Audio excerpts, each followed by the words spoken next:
The woman just lightly tapped the ground with her finger, and the next second, something strange happened. The monster far away in Korea made the same gesture. Then, the woman carefully spread her hands, signaling the people below to move aside. Once everyone nearby had moved away from the monster, the woman quickly controlled the monster to squat down and wrote in Korean on the ground, telling the people not to be afraid and promising that she would definitely not destroy Korea.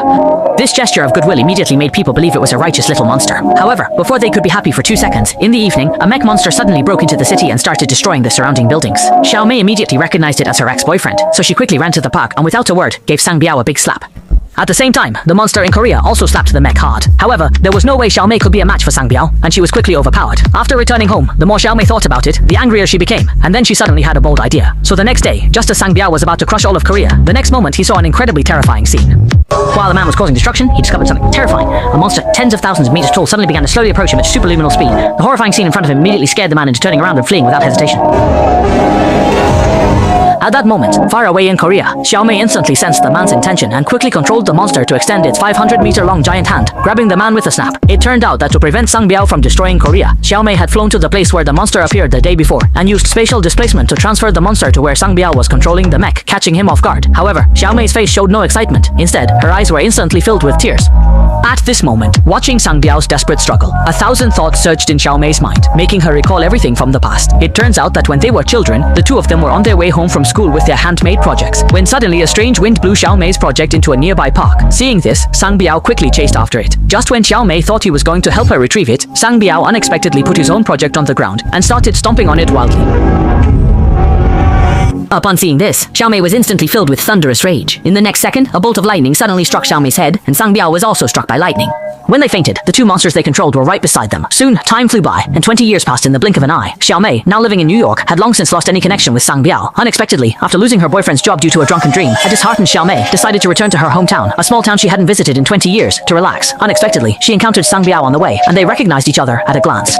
Seeing Xiao Mei carrying a huge package, Sang Biao kindly offered her the ride. After learning that Xiao Mei didn't have a place to stay, he took her to his bar. Xiao Mei was stunned, not expecting her former playmate to have become so wealthy.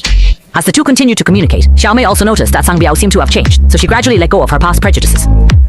Upon learning that Xiao Mei still didn't have a place to stay, Sang Biao tirelessly helped her, and then even found her a temporary place to stay.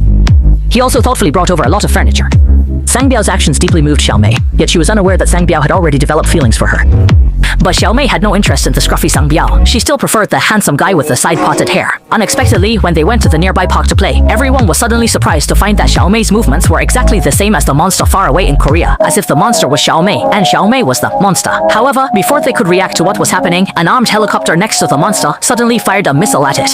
The next second, Xiao Mei suddenly felt a sharp pain in her waist. Her companion said she was hit and had to run. Unexpectedly, Xiao Mei excitedly launched a counterattack, accidentally destroying the armed helicopter. When Xiao Mei realized she had killed the pilot, she finally understood that the monster on the other side of the world was being controlled by her, and her every move was affecting the lives of tens of millions of people in Korea. Upon realizing this, Xiao Mei panicked instantly, but she forgot the route she had just taken. The immense pressure caused Xiao Mei to faint. When she woke up and saw the city almost turned into ruins, Xiao Mei broke down. She couldn't accept that she had caused the deaths of so many people, so she shouted that she wanted to go to the police station to turn herself in. However, Sang Biao stopped her and handed her a newspaper. It turned out that besides the monster, a giant robot also appeared on the streets of Seoul yesterday, and this robot was controlled by Sang Biao.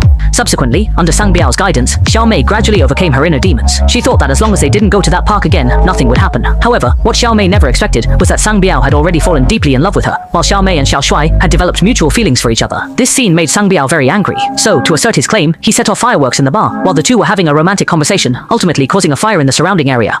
What made Xiao Mei even more flustered was that Sang Biao came to her home without any notice, which immediately overwhelmed her. Feeling that Sang Biao had seriously disrupted her life, he then threatened Xiao Mei to be with him, or he would control the robot to destroy all of Korea. Xiao Mei wanted to step forward to stop him, but instead, she was beaten black and blue by Sang Biao.